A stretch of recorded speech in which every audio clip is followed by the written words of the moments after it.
Girlfriend আছে কার কার দেখি হাত তোলো। মাশাআল্লাহ, সাহস আছে ওদের, বুকের পাটা আছে। হাত নামা বেটা। এই গার্লফ্রেন্ড বয়ফ্রেন্ডের সাথে আমাদের কোনো সম্পর্ক, আমরা বিয়ে করব। কি করব? বিয়ে করব। চেয়ারম্যান সাহেব বিয়ে করাই দিন এগুলোরে, আপনার দায়িত্ব দিয়ে গেলাম। এই গার্লফ্রেন্ড বয়ফ্রেন্ড এগুলো ইসলামের কালচার নয়। বিয়ের চেয়ে ভালো কাজ পৃথিবীতে হতে পারে।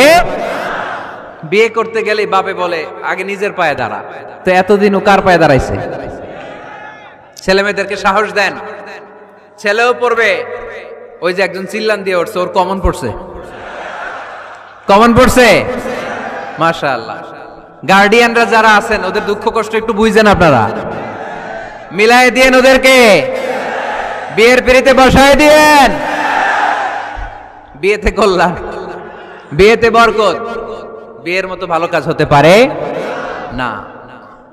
সব নবীরা বিয়ে করেছেন। আন নিকাহ মিন সুন্নতি, বিয়ে আমার সুন্নাত। ফামান রাগিবা আন সুন্নতি ফালাইসা মিন্নি, যে আমার সুন্নতকে ভালোবাসে না সে আমার উম্মত হতে পারে না। বিয়েটাকে সহজ করে দেন।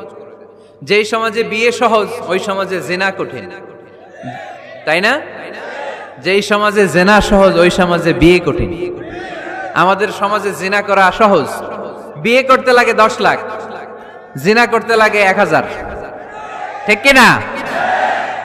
10 লাখ টাকা ছাড়া বিয়ে করা যায় না। এটা লাগবে, ওইটা লাগবে, এই দাও, ওই দাও, মোহর দাও, বিশাল অঙ্কের মোহর। 10 লক্ষ টাকা ধার্য না করলে মেয়ে দিবে না, এরকম আছে না নাই? না, এগুলো আসলে ইসলামিক কালচার না। ছেলের বাবা মেয়ের বাবা উভয়কে আমি বলি বিয়েটা সহজ করে দেন, সহজ করে দেন। ছেলে পড়াশোনা করুক, সমস্যা নাই, মেয়েও পড়ুক, কিন্তু তারা পবিত্রভাবে তাদের সম্পর্ককে মেনটেন করুক, ঠিক কিনা?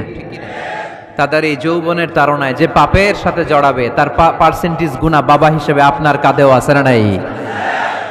এজন্য বাবারা সাবধান, মায়েরা সাবধান, বিয়েটাকে সহজ করেন। এই এলাকার যুব সংঘ যারা আছো, তোমরা একটা ক্যাম্পেইন করবা এই মাহফিলের পরে, টাইমলি ম্যারেজ ক্যাম্পেইন।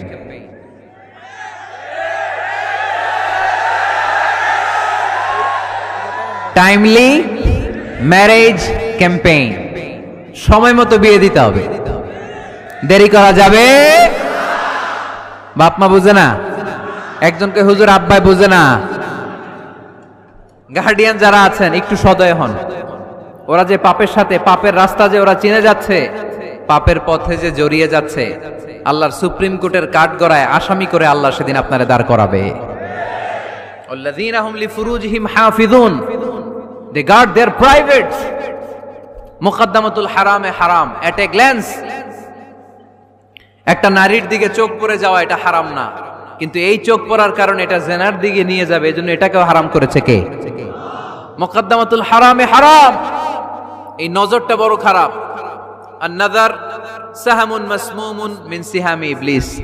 এই নজর হচ্ছে শয়তানের বিষ মাখানো তীরের মধ্যে থেকে একটা ভয়ঙ্কর তীর। এই তীর দিয়ে শয়তান যুবক আর যুবতীদেরকে কাবু করে ফেলে।